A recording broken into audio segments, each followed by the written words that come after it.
우리에게 주시는 축복과 기적, 능력의 말씀은 사도행전 5장 17절에서 32절의 말씀입니다. 함께 우리 읽도록 하겠습니다.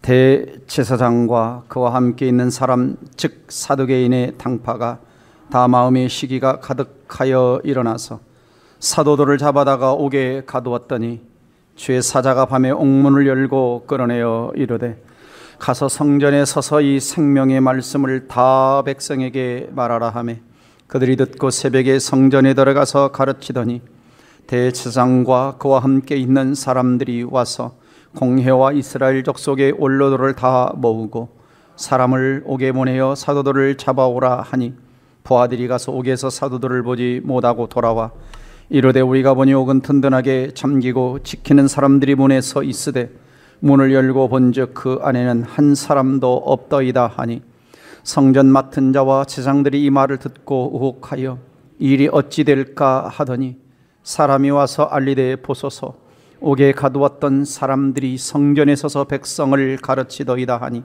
성전 맡은 자가 부하들과 같이 가서 그들을 잡아왔으나 강제로 못한 백성들이 돌로 칠까 두려워함이었더라. 그들을 끌어다가 공회 앞에 세우니 대제사장이 물어 이르되 우리가 이 이름으로 사람을 가르치지 말라고 엄금하였으되 너희가 가르침을 예루살렘에 가득하게 하니 이 사람의 피를 우리에게로 돌리고자 함이로다.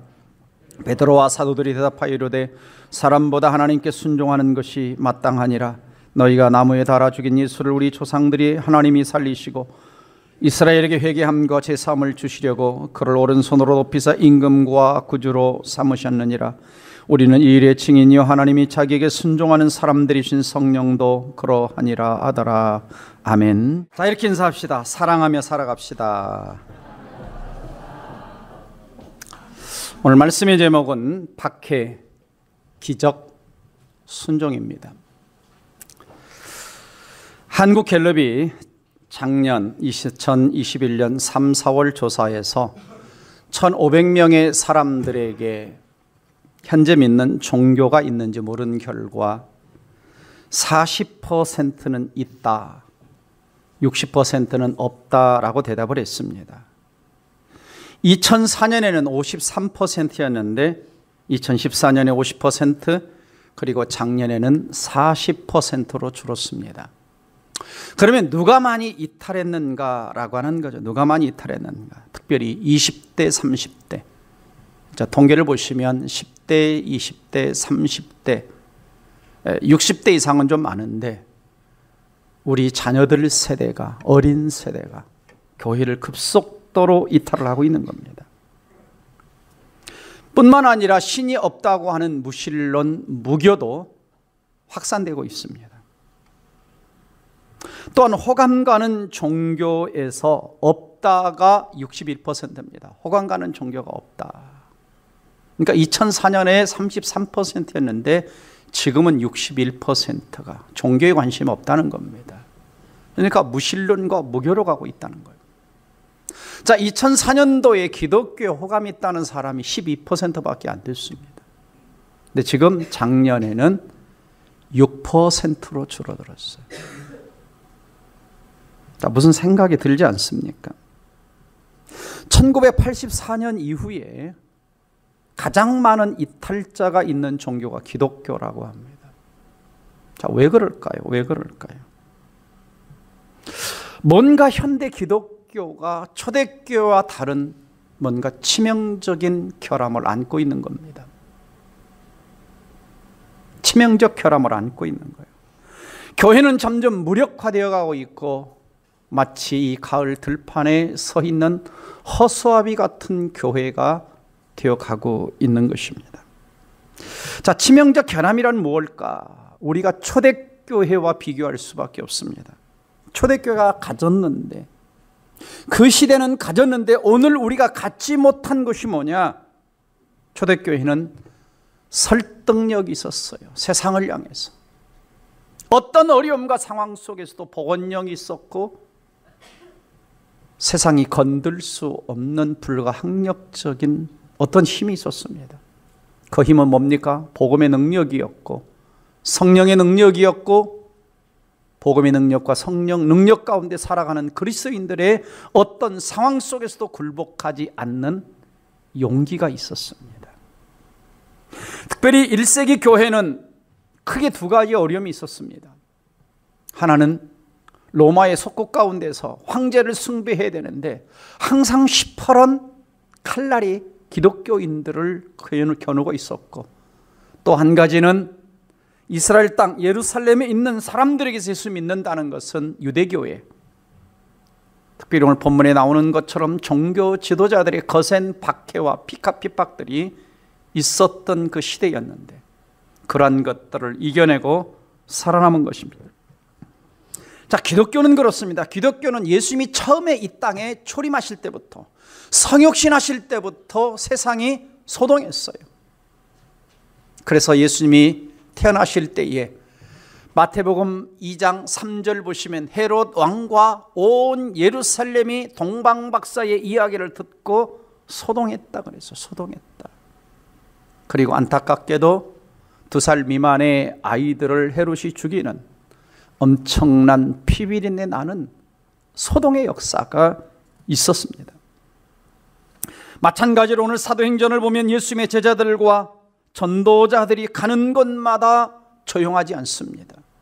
120명의 사람들이 성령 충만을 받자 베드로가 외치자 3,000명 회개하는 역사가 일어나고, 안진뱅이가 일어나면서 복음을 외치자 5,000명이 주님 앞에 돌아온 역사가 일어나고, 지난주 말씀을 드렸던 것처럼 유대인 가운데 허다한 무리가, 큰 무리가 교회로 몰려드는 예루살렘 장안이 들썩거리고 있습니다. 자, 이 상황을 지켜보던 유대 종교 지도자들이 위기의식을 느낀 거예요. 위협을 느낀 겁니다. 그래서 어떻게 합니까? 17절, 18절, 33절을 보면은 대제사장과 종교 지도자들이죠. 그와 함께 있는 사람, 즉 사두개인의 당파가 다 그 사두개인 당파들입니다. 마음에 시기가 가득했다. 그래서 가만히 있지 않고 막 요동합니다. 일어납니다. 그래서 사도들을 잡아다가 감옥에 가둡니다. 33절 가서 보면은 그들이 듣고 크게 노하여 사도들을 없이 하고자, 이제는 죽여 없애려고 하는 일들이 일어났습니다. 자, 사도들이 한 사역은 어떤 거냐? 사도들의 사역은 메시아 운동입니다. 예수 운동하는 거예요. 예수 운동. 예수가 구원자라는 이야기를 하는 겁니다. 예수가 구원자라는. 그러니까 어디를 가든지 예수 이름으로 가르치고, 예수 이름으로 치유하고, 예수 이름으로 표적과 기사를 행하고, 예수 이름으로 구원받는다는 이야기를 하는 거예요. 그러니까 교회가 박해를 받기 시작한 것은 교회가 모여서 기도했기 때문이 아니고, 서로 성도들끼리 교제했기 때문이 아니고, 성도들이 서로 가난한 자들에게 어려운 사람들을 도와주고 나눠줬기 때문이 아니라 세상을 향해서 예수 이름을 선포했기 때문에, 예수만이 구원자라고 가르쳤기 때문에, 복음을 전했기 때문에. 자, 여러분, 예수 믿는 사람들은 주변 사람들에게 마음을 좀 편하게 해줄까요? 불편하게 해줄까요? 여러분 어떻습니까? 여러분 주변 사람들에게 참 예수 믿는 사람이 있으니까 마음이 편해.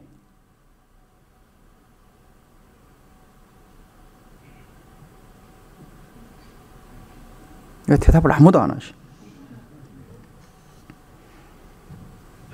자, 예수 믿는 사람들이 가면요, 세상은 편안하지 않아요.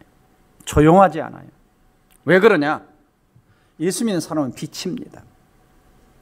빛이 어둠에 가면 빛과 어둠이 부딪힐 수밖에 없어요. 요동할 수밖에 없어요. 조용히 살고 있는 세상 사람들에게 하나님의 심판을 말하고 천국과 지옥을 말할 때에 세상은 조용할 수가 없고 편안할 수가 없는 겁니다. 요동이 일어나는 겁니다. 그래서 때로는 예수 믿는 사람들이 주변 사람들에게 고통을 줄 수 있어요. 그러나 그 고통은 긍정적인 고통이죠. 그렇습니다. 예수 믿는 사람들이 가는 가정, 직장, 사회는 역사적으로 조용할 수가 없었습니다. 예수님이 오실 때 헤롯 왕과 온 예루살렘 성안이 소동했던 것처럼 오순절 성령 강림 사건이 일어나면서 온 예루살렘 장안이 떠들썩했습니다. 왜? 예수 믿는 자들 안에는 부활의 체험이 있습니다. 성령의 체험이 있습니다. 하나님이 내 안에서 살아계시고 내 삶의 현장에서 살아 역사하시는 체험이 있고 내 안에 성령이 강권적으로 역사하고 계시기 때문에 조용할 수가 없어요. 이것이 기독교인입니다. 지금 성령 하나님이 내 안에 오셔서 일하고 계시는데 어찌 조용할 수가 있겠습니까? 어찌 아무 일도 없는 것처럼 살아갈 수가 있겠습니까? 그래서 예수 믿는 사람을, 진짜 예수 믿는 사람을 만나면요, 안 믿는 세상 사람은, 어떤 사람은 죄책감을 느낍니다. 어떤 사람은 마음의 위안을 받습니다. 어떤 사람은 자신의 가치관에 혼란을 느낍니다. 어떤 사람은 인생의 의미와 목적이 새롭게 바뀌기도 합니다. 뭔가 내가 진짜 예수 믿는데 내가 가는 곳에 1년 내내 10년 내내 지금까지 아무런 변화도 아무런 소동도 아무런 일도 일어나지 않는다면 우리는 잘못 살고 있는 겁니다.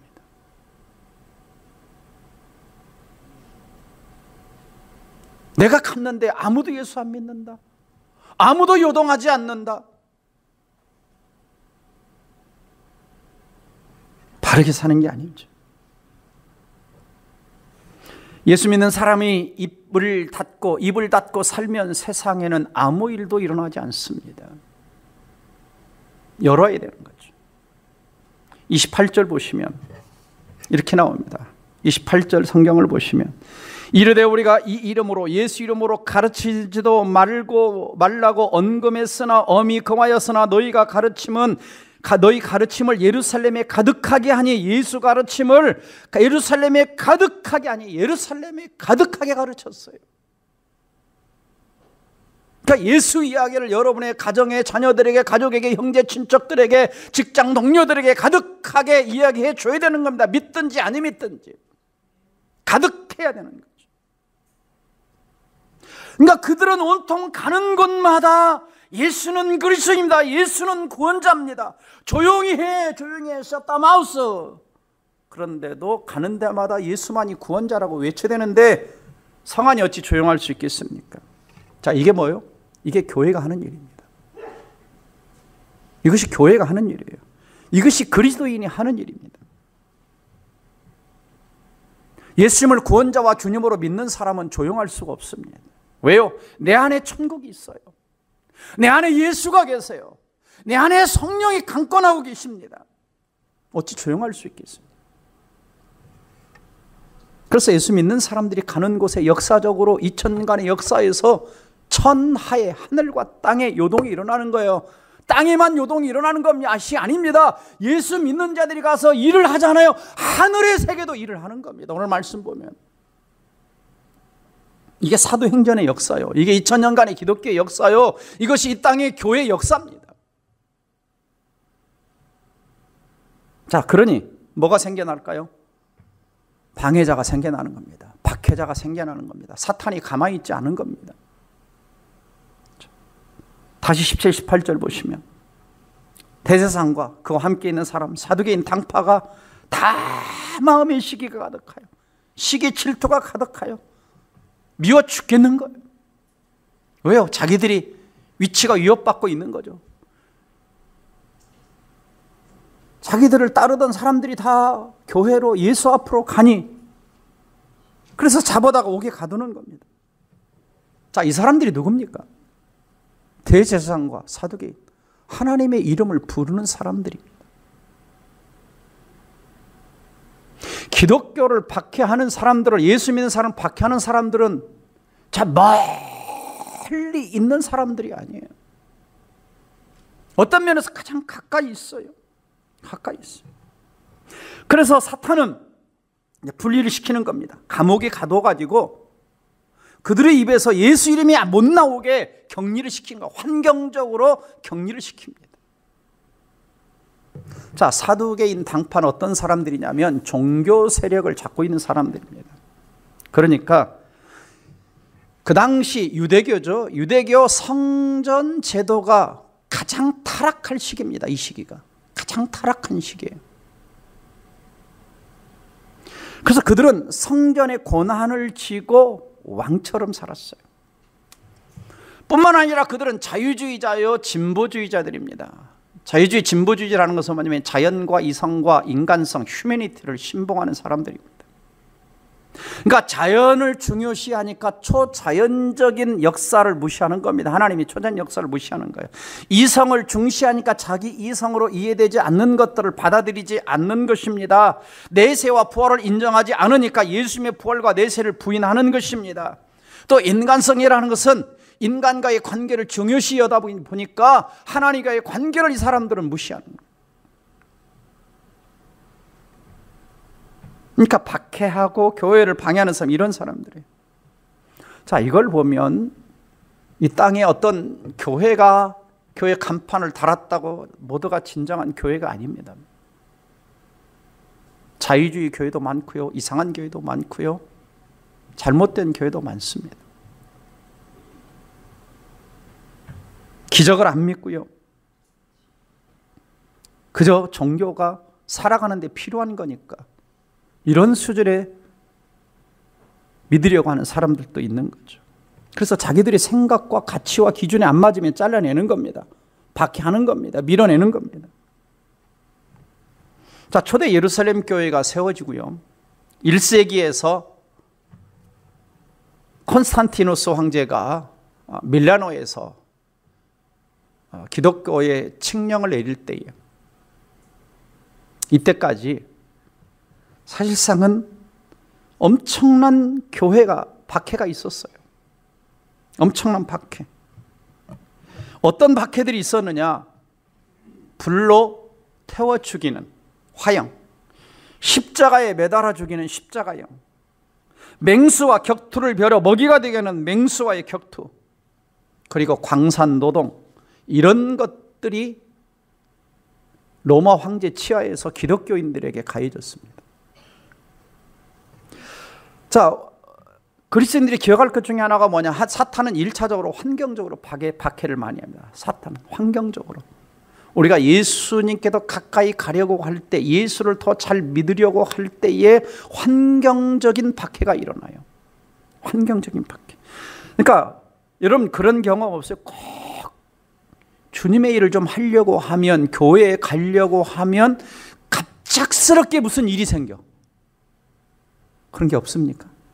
꼭 못 가게 만들거나 참석 못하게 만들거나.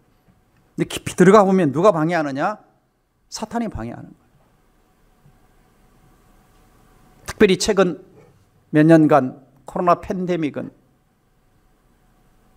교회를 상당히 멈추게 만들었어요. 대면 예배, 하나님 앞에 예배, 또 대면 전도, 또 선교사들이 자기 사역 현장에 못 가고 스탑하고. 자, 우리가 다 하나님의 섭리를 이해할 수는 없지만 보이지 않는 곳에서 사탄은 또 역사를 하고 있는 거예요. 방해를 하고 있는 거예요. 그래서 하나님 백성들은 내 삶의 현장에서 내가 하나님께 가까이 가려고 할 때, 내가 하나님 앞에 진정한 예배를 드리려고 할 때, 내가 제자 훈련이나 말씀을 통해 영적으로 성숙해지려고 할 때 내 삶의 환경적으로 방해받거나 어려운 일이 생겨나는지를 좀 잘 돌아봐야 돼요. 그래서 그리스도인들은 한 가지 해야 될 기도 중에 하나가 뭐냐? 방패 기도를 해야 돼요. 사탄이 나를 건들지 못하도록, 내 자녀를 건들지 못하도록, 내 사업장을 건들지 못하도록, 우리 삶을 방해하지 못하도록. 뿐만 아니라 하나님 백성들은 영적 민감성이 있어야 됩니다. 이런 어떤 상황이 다가올 때 이것이 하나님의 역사인지 사탄의 역사인지 영적으로 민감하고 영적인 분별력을 가지고 분별할 수 있어야 되는 것이죠.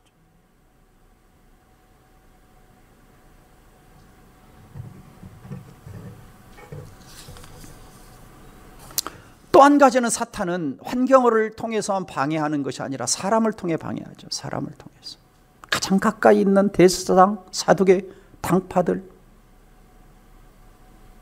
때론 여러분이 예수 믿으려고 할 때 남편이, 아내가, 자녀가, 부모가, 형제가, 가장 가까이 있는 자가 방해가 될 수 있어요. 아마 여러분들 가운데 그런 분들이 많을 거예요. 대부분 한국은 자, 아내들이 먼저 예수 믿지 않습니까? 그럼 남편들이 뭐 해요? 어떤 데는 핍박하죠. 아마 여러분의 과거 이 전력을 가진 남편들이 여기 소수가 있을 겁니다. 그렇죠? 없으신가요? 가까운 사람이 방해하죠. 그래서 첫 번째는 박해가 일어납니다. 근데 하나님은 박해가 일어날 때 가만히 보고 계실까라고 하는 거죠. 자, 하나님이 행동을 취하십니다. 땅에 있는 자기 백성들이 어려움을 당하자 저 천상 세계에서 움직이기 시작해요. 그러니까 하나님 백성들이 전도하고 하나님 백성들이 일하잖아요. 천상 세계도 조용하지 않습니다. 역사가 일어나요. 역사가. 그래서 자, 오늘 말씀 19절 보시면 주의 사자가 밤에 옥문을 열고 끌어내요 그랬어요. 주의 사자가 천사죠. 천사를 파송한 겁니다. 밤입니다. 깜깜한 밤입니다. 그러니까 밤이라고 하는 것은 꼭 어둠의 밤만 있는 것이 아닙니다. 하나님이 역사하시는 밤이 있어요. 하나님이 일하시는 밤이 있습니다. 예수님도 주로 밤에 산에 올라가서 겟세마네 동산에서 하나님과 교통하며 기도하는 시간을 가졌죠. 주의 사자가 옥문을 열고 끌어냅니다. 근데 오늘 성경 저 뒤에 가서 보니까 옥문이 다 닫혀 있었다고 그랬어요. 하나님이 하시는 일이죠. 그래서 우리말 성경에는 안 나와 있는데 19절 그 앞에 보면은 이 헬라어 원어 성경에는 영어 표현에도 나와 있어. but이라고 하는 단어가 나와 있어. 그러나라고 하는 단어가 있어. 그러나. 그러니까 대상과 사두개인들은 예수 믿는 사도들을, 복음을 전하는 사도들을 가두어서 없애려고 하고 있지만, 그러나 하나님은 역사하셨다는 겁니다. 그러나 하나님은 기적을 행하신다는 것, 그러나 하나님은 도와주신다는 겁니다. 그러나 하나님은 가만히 계시지 않고 자기 백성들을 위하여 일하시는 하나님이다 라고 하는 거죠. 그래서 어떻게 나옵니까? 사도들이 감옥에서 꼭꼭 잠겼는데 탈출 계획 세워서 나왔나요? 아니면 간수를 매수해서 나왔나요? 아닙니다. 천사들이 기적적인 방법으로 끌어내신 겁니다. 뭐 이것 가지고 어떻게 나왔냐 걱정하지 마세요. 자꾸 사람들은 옥문 닫혔는데 그 열쇠가 어떻게 열려? 이거 걱정하고 있습니다. 하나님은 더한 것도 하실 수 있으세요. 아무도 아멘 안 하시는 것. 하나님 더한 것도 할 수 있습니다. 그렇잖아요? 옥문만 열어요. 모든 착고도 풀리고 하늘에서 불도 내리고 바다 위도 걸으시고 버릇도 5개 물고기 2마리 가지고 얼마든지 하나님이 하시고자 하면 자기 백성들을 도와줄 수가 있어요. 그래서 오늘날까지 교회가 살아남은 겁니다. 교회가 살아남은 거예요. 세상의 힘과 방법 가지고 기독교가 세상의 세력을 물리치려고 했더라면 못 살아남았을 것입니다. 자, 로마에 가시면 여러분이 잘 아시는 콜로세움 원형 경기장이 있습니다. 저게 외부의 모습이고요. 내부의 모습은 이렇게 생겼습니다. 내부의 모습. 지금은 저렇게 위에 뚜껑을 걷어내 놨는데 전에는 저 위에가 뚜껑이 마루로 덮여 있는 겁니다. 마루판으로 덮여 있고 그리고 그 위에다가 모래를 깔아 놓습니다. 그래서 주 72년도에 로마 황제 베스파냐 황제가 건축을 시작했고 그 아들 티투스가 주 80년에 건물을 완공합니다. 4층으로 돼 있죠. 1, 2, 3, 4층으로 돼 있고 5만 명 정도가 수용할 수 있는 원형 경기장입니다. 대단하죠.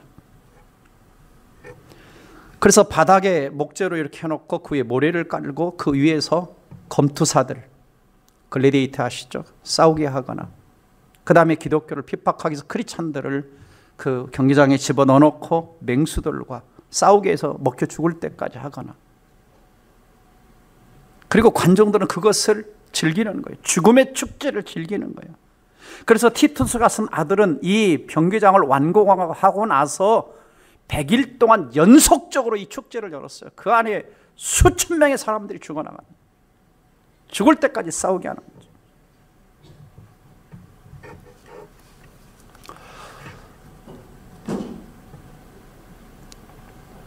이 콘스탄틴 314년 콘스탄 황제가 기독교를 인정할 때까지 이 로마의 콜로세움은 죽음과 힘과 잔인성의 상징의 장소였어요. 그런데 이 콜로세움 경기장보다 먼저 세워진 경기장이 있습니다. 네로 황제 경기장입니다.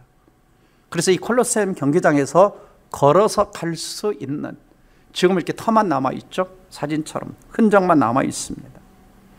자, 이곳에서 네로 황제가 로마 정부 주도로 이곳에 그리스도인들을 데려다 놓고 최초로 박해한 장소를 시작한 곳입니다. 그래서 그리스도인들을 사자밥으로 던지고 들짐승과 싸우도록 강요했던 곳이죠. 그래서 베드로가 사도는 이 네로가 만든 경기장에서 십자가에 순교했다고 전해지고 있습니다. 2세기 역사가 타키투스 기록에 의하면 네로는 그리스도인들을 동물 가죽에다가 말아가지고 들깨에게 던져가지고 갈갈이 찢겨 죽게 만들고, 네로 황제는 낮에는 예수 믿는 사람들을 십자가에 처형하고 밤에는 예수 믿는 사람들을 십자가에 달아가지고 불러 태워가서 자기 정원에 불을 밝히는 아주 잔인한 행동을 저질렀다고 합니다.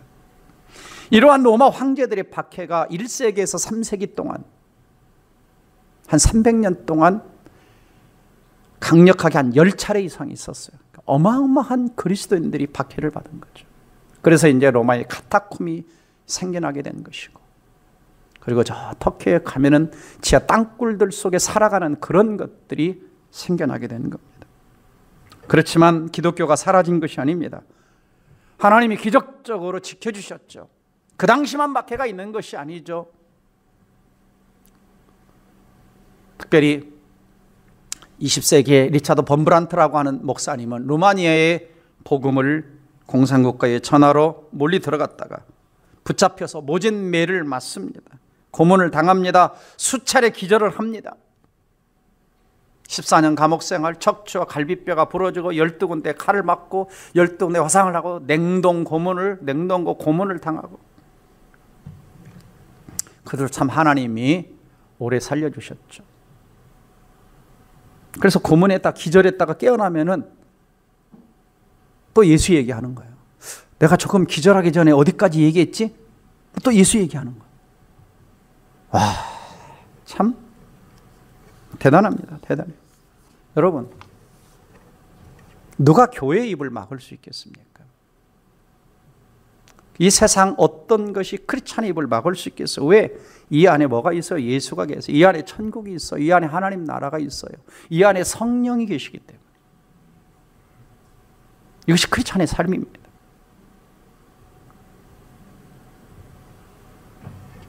오늘 본문 22절 이하를 보면은 부하들이 가서 옥에서 사도들을 보지 못하고 돌아와.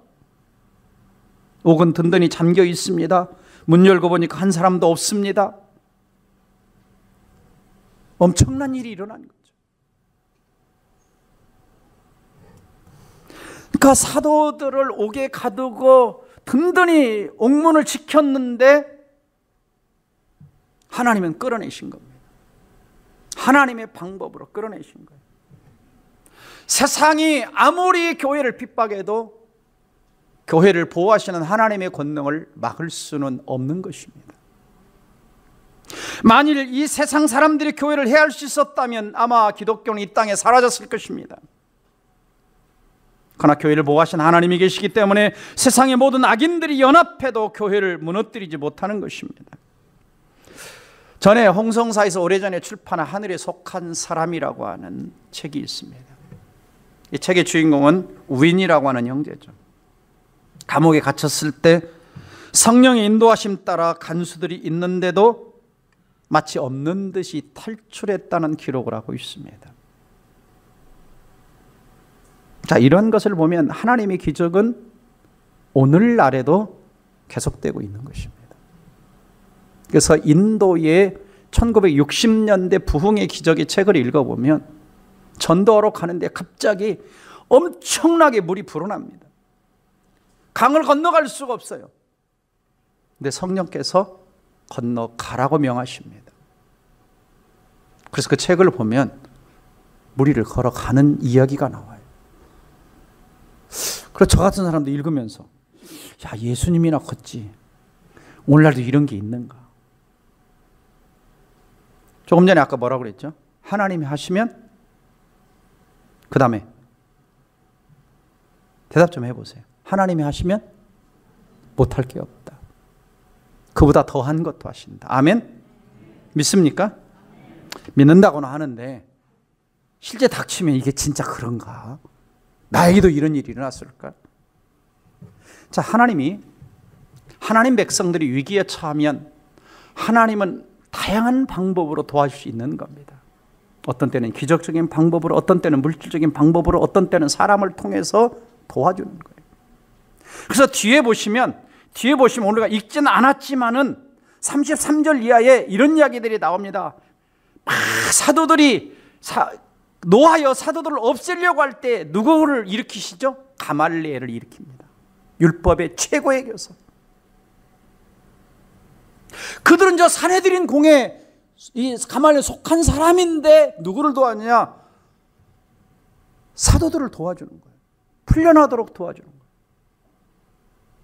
그러니까 얼마든지 하나님은 저 적진 가운데 또 나를 원수 같은 사람 속에서도 하나님이 역사하시면 도와줄 수 있는 겁니다. 우리가 이사야 45장 보면 하나님이 이스라엘 백성들을 저 70년 포로에서 하나님이 해방시킬 때 저 고레스라고 하는 왕의 마음을 움직여가지고 이스라엘 백성들로 하여금 돌아가도록 역사하시죠.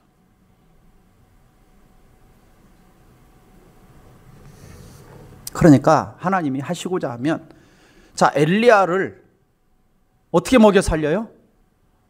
까마귀를 통해서.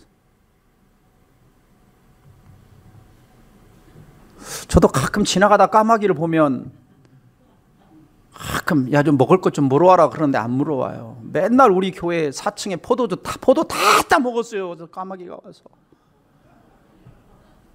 제 방 옆에도 딱딱딱딱 소리가 나가서 까마귀들이 다 있어요. 아니, 까마귀가 아니고 까치, 참 죄송합니다. 까치가 다 따먹었어요. 우리 포도 많이 열렸는데 까마귀가 아니고 까치. 어쨌든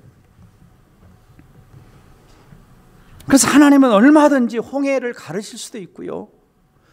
저 아수르의 18만 5천 군대 사내비 쳐들어왔을 때 하나님은 천사 하나를 보내서 18만 5천의 군대를 전멸시킵니다. 그러니까 하나님 백성들이 땅에서 어려움을 당하면 하늘의 영의 세계도 움직이는 거예요. 그러니까 지난번에 말씀드렸잖아요. 우리는 단순히 육에 속한 신앙생활만 하는 게 아니라 영계가 움직이는 거다. 영계가 움직이는 거다. 아나니아 사건 때 이야기를 드렸잖아요. 그래서 우리가 살아가다가 내 힘으로 해결할 수 없던 어떤 문제를 만나면 좀 하나님께 바로 엎드시기를 주의 이름으로 축복합니다. 그래서 고린도서 10장 13절에 이렇게 말씀합니다. 같이 한번 읽어볼까요? 사람이 감당할 시험 밖에는 너희가 당한 것이 없나니 오직 하나님 미쁘사 너희가 감당하지 못할 시험 당함을 허락하지 아니하시고 시험 당할 쯤에 또한 피할 길을 해서 너희로 등이 감당하게 하시느니라. 그래서 옥문을 열고 거론하게 하신 하나님은 오늘 또 변함없는 능력을 가지고 여러분과 함께 하심을 믿으시기를 주의 이름으로 축원합니다. 그럼 우리가 어려움의 때 하나님을 바라보는 겁니다. 하나님을 기다리는 거예요. 그래서 에레미야 애가 2장 25절 26절 같이 읽어봅니다. 시작. 기다리는 자들에게나 구하는 영혼들에게 여호와는 선하시도다. 사람이 여호와의 구원을 바라고 잠잠히 기다림이 좋도다. 또 시편 62편 5절 6절 읽어봅니다. 나의 영혼아 잠잠히 하나님만 바라라. 물론 나의 소망이 그로부터 나오는도다. 오직 그만이 나의 반석이시여 나의 구원이시여 나의 요새시니 내가 흔들리지 아니하리로다. 이 말씀은요, 다윗이 막 자기를 죽이려고 막 넘어뜨리려고 수없이 다가올 때 하는 고백입니다. 수없이 다가올 때. 사랑하는 성도 여러분, 살아가다 보면 우리 인생도 답답할 때가 있어요. 마치 감옥에 갇힌 것 같고 꽉 막힌 것 같고 도저히 해결되지 않을 것 같고, 그때마다 주님 앞에 엎드려서 살아계신 하나님의 능력을 체험하시기를 제 이름으로 축복합니다. 자, 그런데 이제 하나님이 사도들을 이 사탄이 가로막고 있는 환경에서 자유롭게 풀어나게 하신 목적이 뭘까라고 하는 거죠. 목적이 뭘까? 더 이상 고생 그만하고 편안하게 살라고 풀어주신 것일까? 아니죠. 자, 뭐라고 말씀합니까? 20절에 가서 성전에 서서 이 생명의 말씀을 다 백성에게 말하라 그럽니다. 다시 어디로 가라 그래요? 성전으로 가라 그러죠. 그러면 또 뭐 할 게 뻔해요? 붙잡힐 게 뻔합니다. 위험한 장소로 또 가라 그럽니다. 그냥 가서 그냥 가라고 하는 게 아니라 그 성전에 서서 이 생명의 말씀을 다 전해라. 그러자 21절 그들이 듣고 새벽에 성전에 들어가서 주님, 지금 깜깜한 밤중이니까요, 그리고 또 감옥에서 고생했잖아요. 좀 며칠만 좀 쉬었다가 좀 가서 좀 전하겠습니다. 그리고 주님, 좀 성전으로 안 가면 안 될까요? 좀 우리 좀 조용히 좀 가정집에 가서 조용히 좀 몇 사람에게 이렇게 이야기하면 안 될까요? 포를 달지도 않았어요. 자, 여러분, 주님 말씀하시면 한밤중이라도 가라고 하면 뭐 해야 돼요? 가야 돼요. 새벽에 나오라고 그러면 대답해 보세요. 나와야죠. 목요일 날 새벽에. 자, 오늘 가라 하면 가는 거예요. 지금 가는 겁니다. 새벽에 갔어요. 즉각 갔어요. 변명하지 않습니다. 지금 밤인데요, 새벽인데요, 그것은 우리가 붙잡혀왔던 장소인데요, 어려운데요, 박해가 있는데요, 변명하지 않습니다. 자, 여러분, 순종에는요 왜가 아니라 예습니다. 왜가 아니라. 하나님 왜 가야 되죠? 어려운데 왜 가야 되죠? 하나님 말씀과 명령에는요 물음표를 타는 것이 아닙니다. 물음표를 타는 게 아니에요. 하나님이 몰라서, 그 상황을 몰라서, 그들의 상태를 몰라서 성전으로 가라고 했겠습니까? 하나님이 명하신 일을 순종할 때 중요한 것은 뭐냐면요, 내 생각이 아닙니다. 내 형편이 아닙니다. 내 상황이 아닙니다. 중요한 것은 하나님의 생각입니다. 아멘. 하나님의 생각이에요. 주님, 내 생각에는요 저 아프리카 힘들어서 안 보내시면 좋을 것 같은데,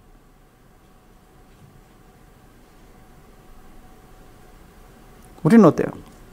그리 좀 항변하고 싶잖아요. 하나님 좀 편한 대로 좀 보내주시죠.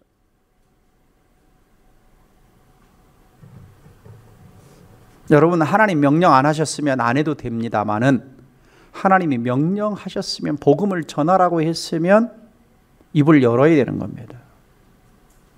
이번에 명절 때 가서 안 믿는 가족들에게 입 열라고 했으면 입 꼭 닫고 쉬었다 마우스 하고 있지 말고 입 뭐 해야 된다? 열어야 된다. 예수는 그리스도라고 열어야 된다. 예수는 구원자라고 열어야 된다. 예수 천당 불신족 외쳐야 된다. 아멘. 근데요, 순종에는요 희생이 따르잖아요. 박해가 따르잖아요. 그래서 우리가 순종할 때에 자꾸 머리로 계산하면 안 돼요. 이게 이익이냐 불이익이냐 아닙니다. 그냥 순종하고 보는 거예요. 나머지는 누가 책임지는 겁니까? 하나님이 책임지죠. 자, 그런데 하나님 감옥에서 건져내신 것보다 더 중요한 게 있어요. 이 생명의 말씀을 다 백성에게 전하라 그랬어요. 이 생명의 말씀을 다 백성에게 전하라 그랬어요. 자, 하나님께서 감옥에서 더 하나님께 영광 돌릴 수 있었다면 감옥에 있게 하셨을 겁니다. 근데 하나님께서 감옥에서 건져 주셨을 때는 감옥 밖에 나가서 할 일이 있기 때문에 건져내신 거예요. 여러분이 회사에 있게 하실 때는 회사에 거기에 하나님이 하실 일이 있기 때문에 거기 있게 하시는 겁니다. 또 퇴직하고 밖으로 나오게 하시는 것은 또 하나님이 거기에 또 할 일이 있기 때문에 장소를 이동시키는 거예요.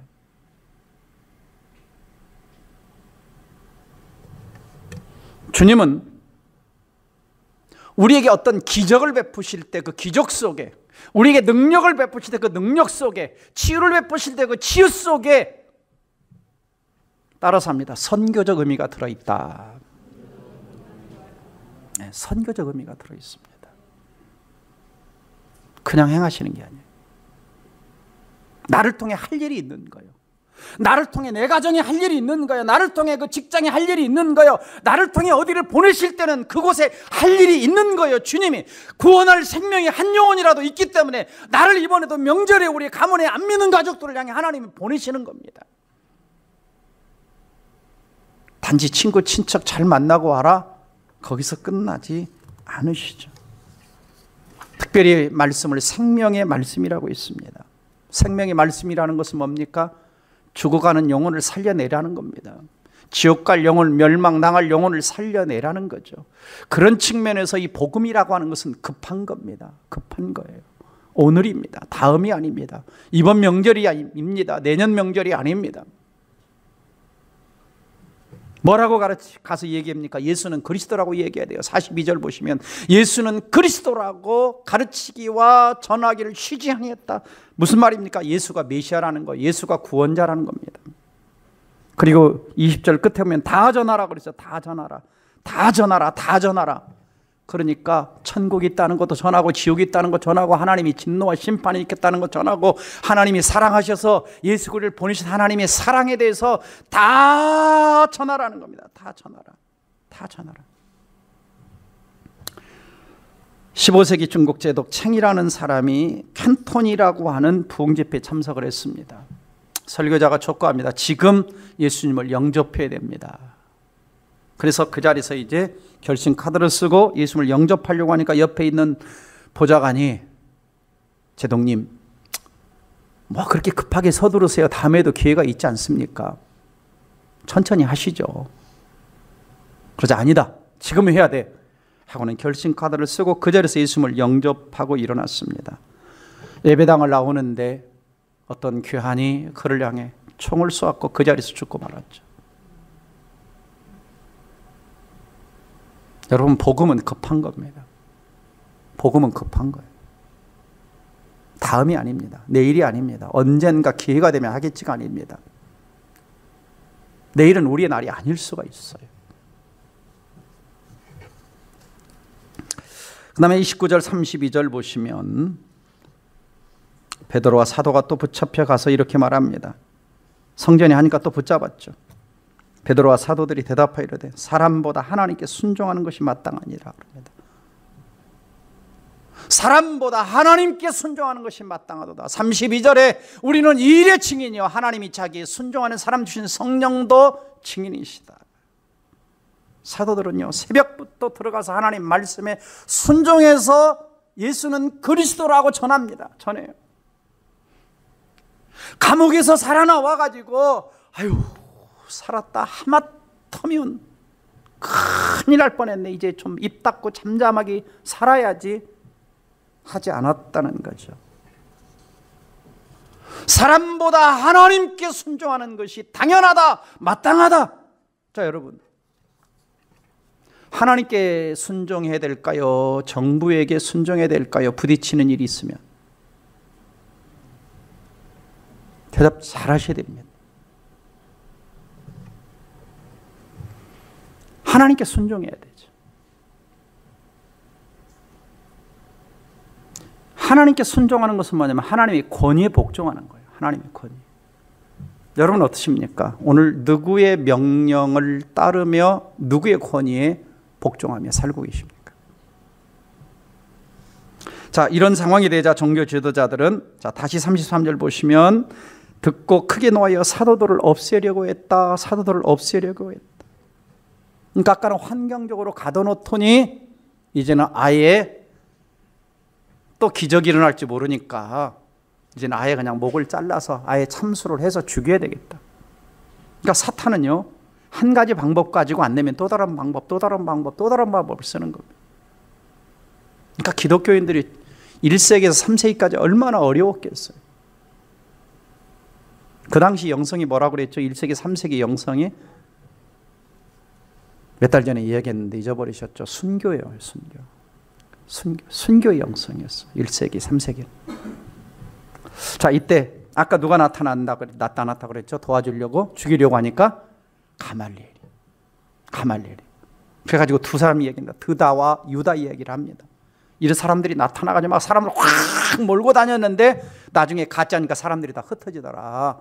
그러니까 39절, 만일 하나님께로부터 났으면, 38절 끝에 보면 이 사상과 소행이 사람으로부터 났으면 무너질 것이요. 39절, 만일 하나님께로부터 났으면 너희가 그들을 무너뜨릴 수 없고 도리어 하나님을 대적하는 자가 될까 함이라 그랬어요. 자, 하나님은요, 지금 다 같은 편 사람들인데 사도들 편을 들게 하시는 거예요. 그래도 아마 이 가말리엘이 조금 70명의 사내들인 공회원 가운데 그래도 누구를 생각하는 사람? 하나님을 생각하는 사람. 아까 말씀드렸잖아요. 이 사람들은 휴머니티를 중요시 여긴다고 그랬죠. 하나님을 잘 계산해 넣었죠. 하나님 이름을 부르는데 하나님 중심주의자들이 아니에요. 하나님에 대한 두려움이 없어요. 근데 이 가말리엘은 그래도 바울의 스승 아닙니까? 하나님을 두려워하는 마음이 있었던 거죠. 그래서 하나님께서는 그 마음을 통해서 사도들을 보호하게 하시고 도와주는 겁니다.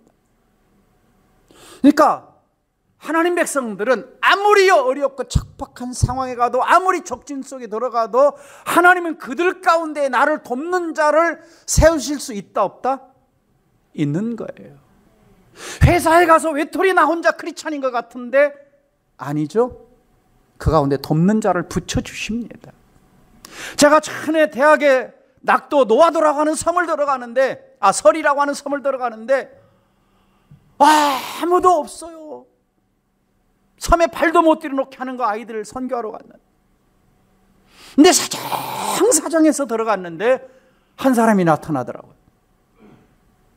그 사람이 주일날 한 사람이 다른 곳으로 배 타고 교회 다니는 한 사람이 나타나서 다 도와주는 거예요. 아무도 없는 줄 알았는데, 반대하는 사람인 줄 알았는데, 그리고 마지막 날에는 그 섬 사람들이 다 우리 먹을 것 갖다 주고 교회 세워달라고 하더라고요. 예수를 다 영접하고 하나님의 역사를 하시는 거예요.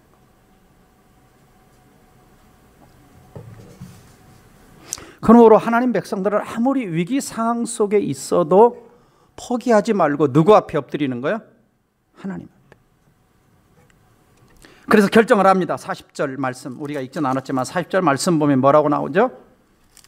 그들이 옳게 여겨 사도들을 불러 채찍질하여, 그냥 좀 풀어주지, 참 채찍질하고, 맞으면 아프죠. 예수님 말하는 것을 금하고 놓으니.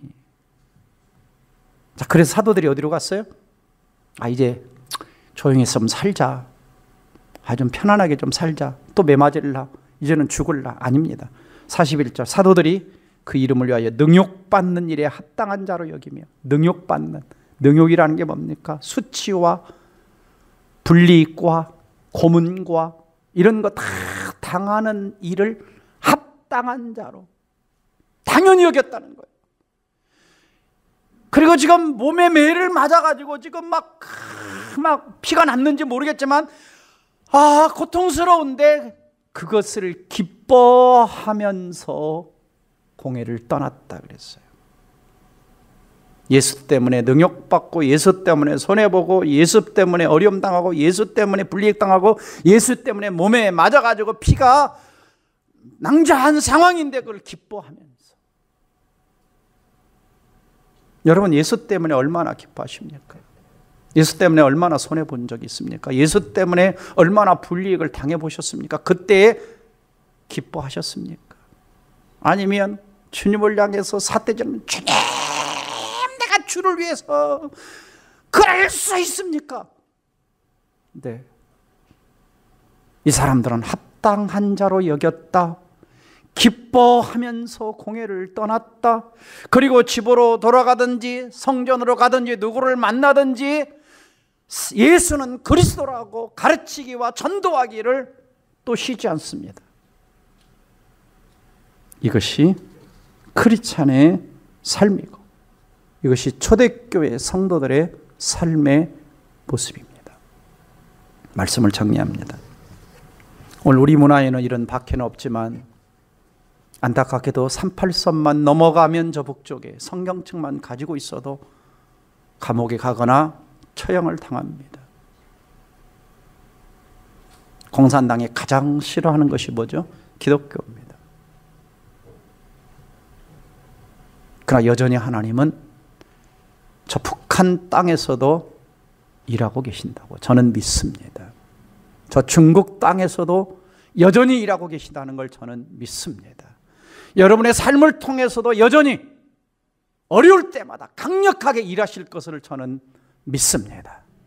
그러므로 오늘 우리가 이 땅을 살아갈 때 때로는 예수 때문에 불이익당하고 어려움 당할 때 기죽지 말고 입 닫고 가만히 앉아있지 말고 나를 구원받는 기적을 베푸신 하나님을 기억하고 입을 열고 예수는 그리스도라고 이번 명절에도 가족들에게 외치고 직장에서 외치고 누구를 만나도 외치며 살아가는 우리 공동체가 되기를 주의 이름으로 축원합니다. 기도하겠습니다.